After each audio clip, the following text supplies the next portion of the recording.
家好，歡迎再次嚟到為神州禱告2分鐘。今日咧，我揀選咗喺神州裏邊有啲民生嘅需要，我哋去守望嘅。咁根據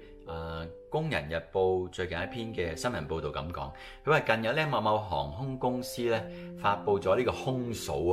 嘅招聘公告嚇，咁即係空中服務員啦。專項招聘嘅職位咧係客艙乘務員，面向20到40歲嘅女性嘅。咁如果已婚已經生育係優先啦。喺之前咧，國家公務員報考年齡放寬到38歲呢個新聞登上熱搜之後咧，求職市場上邊中年危機、年齡焦慮，其實一直都係困擾住勞動者嘅現實問題嚟嘅。咁呢個航空同埋公務員招考咧，對於年齡限制嘅放寬，無疑係釋放出積極嘅信號。不過目前就業市場上邊咧，仍然存在大量唔容易察覺嘅隱性歧視。例如咩呢？企業係會通過算法自動篩除咧嗰啲超齡嘅簡歷，又或者喺面試嘅裏邊咧，以條件唔適合為理由咧，拒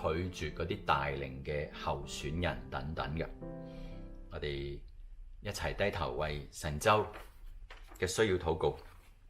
天父，我哋願意你保守神州裏邊政府同埋相關部門可以樹立一個好嘅榜樣，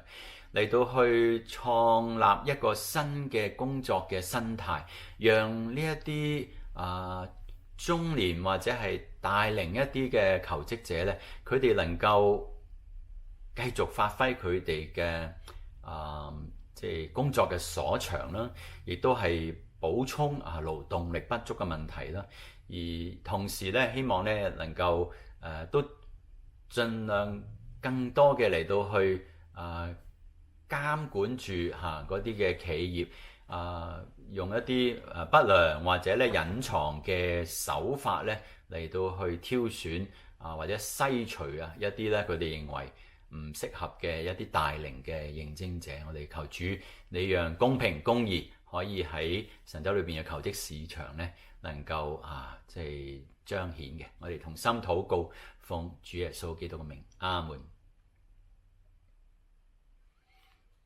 今日嘅為神州禱告2分鐘嚟到呢一度，弟兄姊妹，我哋下個禮拜約定你一齊守望神州，拜拜。